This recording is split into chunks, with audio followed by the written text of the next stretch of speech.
Assalamualaikum warahmatullahi wabarakatuh. Halo Sobat Catur dimanapun berada, selamat datang di channel Kiwong DLLCS. Dan terima kasih sebelumnya sudah mau menonton video ini. Semoga Anda sehat walafiat bersama keluarga, lancar rezekinya berlimpah dan berkah.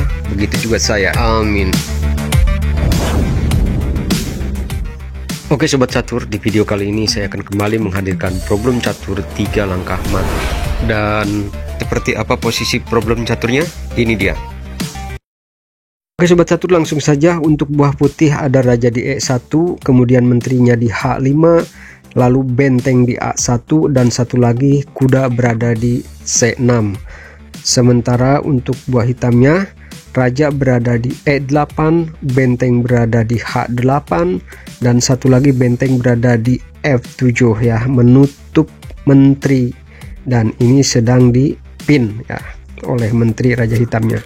Nah teman-teman, seperti biasa silahkan teman-teman pikirkan baik-baik, kira-kira kuncinya apa, ada di mana, dan langkahnya kemana. Ada ya, sedikit saya terangkan ya. Terus terang saja, ini namanya juga problem ya, pulse atau teka-teki. Sah-sah saja kalau ada hal-hal yang tidak normal tapi masuk akal ya kan, boleh saja, kecuali kalau memang ini apa namanya, pertandingan atau turnamen atau permainan resmi, dan hal ini tidak akan terjadi karena di luar normal. Terus terang saja ya, ini problem catur solusinya ada satu langkah yang di luar normal ya. Ini biasanya kalau sudah begini itu ya semuanya sudah bergerak ya. Nah gitu aja bocorannya. Baiklah Sobat Catur, setelah Anda melihatnya dan memikirkannya tadi, barangkali sudah ada yang bisa jawab dan sudah ada yang tahu kunci jawabannya. Saya ucapkan selamat ya. Dan buat yang belum tahu, jangan khawatir, nanti kita samakan dengan jawaban punya saya. Namun sebelumnya, seperti biasa, untuk beberapa saat ya, ada sedikit analisa biar teman-teman juga yang belum tahu bisa mendapatkan gambaran.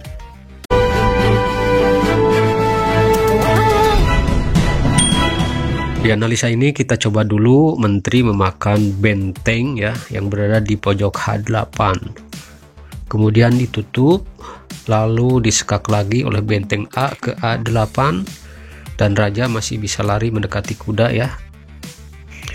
Dan di sini putih selangkah lagi tentunya akan mendapat kesulitan ya, karena raja bisa kabur ataupun bisa memakan kuda, dan kuda juga tidak bisa mematikan. Oke, analisa ini gagal ya teman-teman ya. Kita kembali lagi ke posisi semula. Untuk analisa berikutnya, sekarang kita coba benteng mendekati raja putih ya, menutup jalan raja supaya jangan ke D7. Benteng hitam F7 tidak bisa bergerak ya untuk menghalangi atau menutupi karena sedang dipin oleh menteri. Nah, apabila benteng H8 yang memakan menteri, maka ini matinya akan 2 langkah oleh benteng disekak ke D8. Nah seperti itu. Oke, sekarang kita kembali ke posisi semula. Kita coba lagi di analisa ini, benteng mendekati raja lagi, dan bagaimana kalau raja hitam yang blokir. Apakah ini bisa mati dalam 3 langkah? Coba kita lihat. Dan ternyata sulit ya, karena satu langkah lagi putih harus bisa mematikan. Namun ini apabila disekak lagi oleh menteri tidak mati karena akan balik lagi. Kuda tidak bisa melakukan sekak, begitu juga benteng yang di samping raja putih tidak bisa bergerak, tidak bisa melakukan sekak. Jadi ini gagal lagi.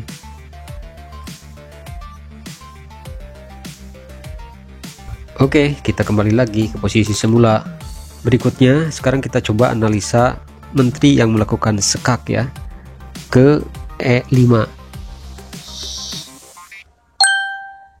Nah, di sini tentunya benteng tidak berani menutup dong, karena akan dimakan dan langsung skakmat ya oleh menteri. Kalau raja hitam bergeser lari ke F8, ini akan mati 2 langkah disekak oleh benteng A ke A8. Nah ya, jadi tentunya langkah yang terbaik buat hitam bukan ke situ, dan pasti dia akan mendekati kuda yaitu ke D7. Di langkah kedua, lalu menteri melakukan sekak ke D5, dan di sini apabila raja hitam kembali lagi ke E8 akan mati disekak oleh benteng A ke A8. Tapi tentunya langkah terbaik raja adalah lari ke C7 ataupun ke C8, dan ini lolos lagi raja dan tidak mati dalam 3 langkah oleh putih. Nah, di sini di langkah ketiga meskipun benteng melakukan sekak ke A7, raja hitam tetap lolos ya, akan berlari ke B6 jauh. Baiklah sobat catur, sekarang kita kembali ke posisi semula, dan untuk analisanya saya rasa udah cukup ya, dan teman-teman udah cukup paham. Sekarang mari kita lihat sama-sama dan saksikan sama-sama kunci jawaban dari problem catur ini.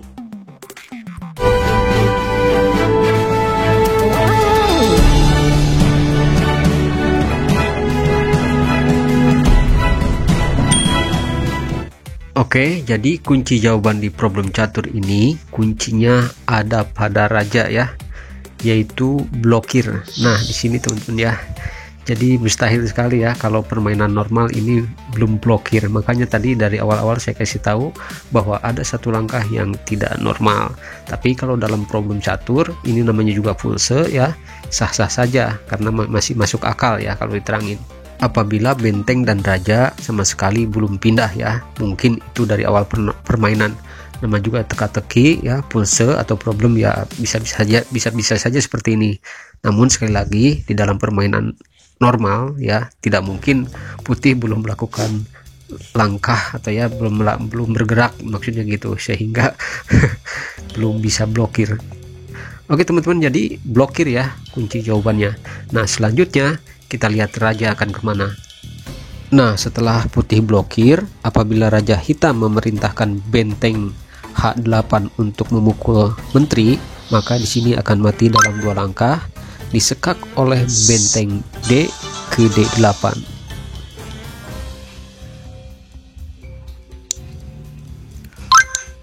Oke, sekarang kita kembali ke posisi di mana putih di langkah pertama sudah blokir.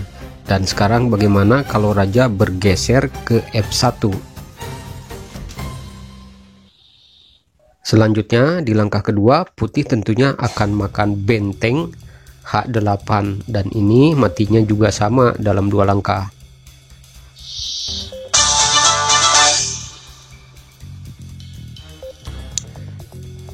Oke, jadi seperti itu ya. Sekarang kita kembali lagi ke posisi di mana putih sudah melangkah di langkah pertama dengan blokir.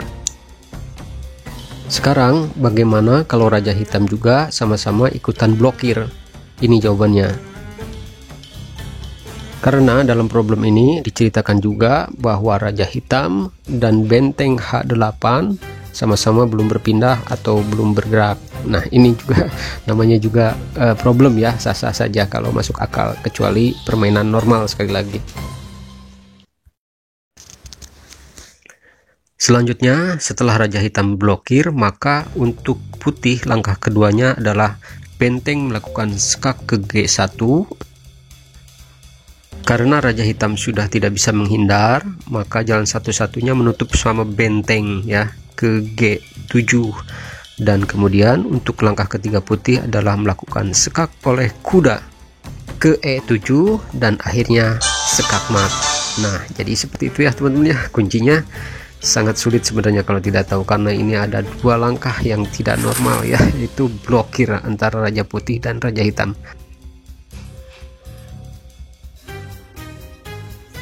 Oke teman-teman, saya rasa sampai di sini dulu untuk problem catur 3 langkah matnya yang sulit dan tak terduga ya kalau kita benar-benar tidak tahu dari ceritanya ini. Dan mudah-mudahan bisa menghibur, karena memang problem catur ini saya suguhkan untuk hiburan sambil asah otak. Atas kebaikan Anda saya mengucapkan terima kasih yang sudah nonton video ini, dan jangan lupa buat yang belum subscribe ya, silahkan di subscribe, di like ya.